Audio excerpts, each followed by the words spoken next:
Ready ভাইটার কাটোয়াটা এখনো পর্যন্ত সেকেন্ড কোনো ক্লাব মেম্বার নেই। Yes sir. একমাত্র কাটোয়ার প্রথম ক্লাব মেম্বার এবং আর এক বছর পরে পজিশন কোথায় যেতে হবে ভাবতে পারছেন? Yes sir. কাটোয়া কত বড় মার্কেট জানা আছে? সেই মার্কেটের প্রথম পজিশন। আর একটা বছর পর কি ইতিহাস হবে ভাবতে? Yes sir. হ্যাঁ, খুব তাড়াতাড়ি আমাদের মনি স্যারও জেটটা কমপ্লিট করছেন এর জন্য একটা আওতাই হবে। Yes sir.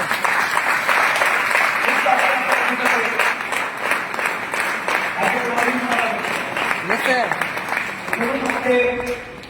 ভালো ক্লাব ভাইদের এক্সপিরিয়েন্স কেমন, কি চিন্তা ভাবনা নিয়ে কাজ করছে, কি টার্গেট এখন, তার মধ্যে থেকে আমরা শুনে নিই। Thank you.